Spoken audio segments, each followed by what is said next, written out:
This channel does not promote any violence, harmful, or illegal activities. All content provided by this channel is meant for an educational and information purpose only. গতকালই মিছিলের ডাক দেওয়া হয়েছিল। এই মুহূর্তে শুভেন্দু অধিকারী আমাদের সঙ্গে রয়েছেন, তার সঙ্গে কথা বলবো। তিনি মিছিলের নেতৃত্ব দিচ্ছেন। শুভেন্দুদা, গতকালই আপনি ডাক দিয়েছিলেন, আর আজকে নাকি ইউনিস শোনা যাচ্ছে সংখ্যালঘু সংগঠনের সাথে মিটিং করবে। ডাক দিয়েছে সন্ত সমাজ, সাধু সমাজ, সনাতন পরিষদ, রাষ্ট্রবাদী যুবকরা, মহিলারা সবাই পথে। একজনকে করতে হয়,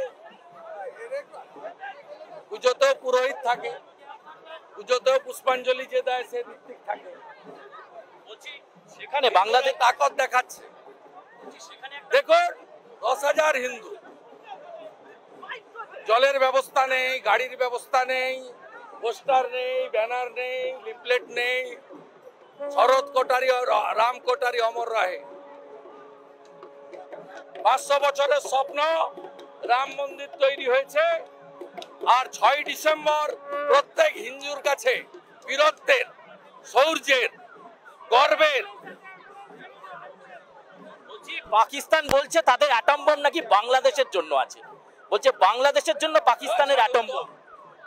1 কেজি আটার দাম 400 টাকা, 1 লিটার পেট্রোল 1000 টাকা। আমাদের জল না গেলে বিপাশা কাবেরী থেকে জল খাওয়া জুটে না। জল দেয় ভারত, বড় বড় কথা বলছে। মোদিজি চাইলে কাল জল বন্ধ করে দিতে হবে। আজকে আমরা জল খায়, রান্না করে, স্নান করে, ওই জলটা আমরা দিই। যার জল নেই সে বড় বড়। আজকে ইউনুস সেখানে সংখ্যালঘু সংগঠনের সঙ্গে মিটিং করেছেন, বলছেন সংখ্যালঘুরা অত্যাচারিত।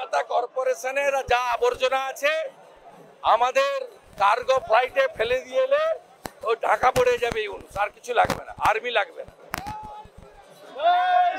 আপনার কাছে শেষ প্রশ্ন শুভেন্দুদা, বাংলাদেশের এই পরিস্থিতি নিয়ন্ত্রণে না আসলে কি করবেন?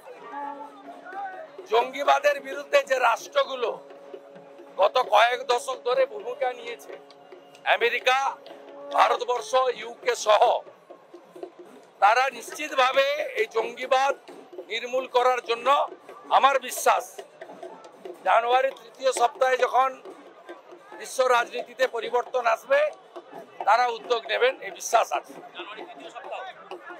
বিশ্ব রাজনীতিতে পরিবর্তন আসবে, কেন আসবে কারণটা সবাই জানে। জানুয়ারি 3য় সপ্তাহে বিশ্ব রাজনীতিতে পরিবর্তন আসবে বলে দাবি করছেন শুভেন্দু অধিকারী, এবং এই মুহূর্তে আমরা দেখতে পাচ্ছি সনাতনীদের মিছিলে নেতৃত্ব দিচ্ছেন শুভেন্দু অধিকারী, এবং তিনি বললেন একটা ড্রাস্টিক চেঞ্জ আসবে বিশ্বের রাজনীতিতে, এমনটাই কিন্তু তার মন্তব্য। ক্যামেরায় শুভঙ্করের সঙ্গে সুচারু, আর প্লাস নিউজ, কলকাতা।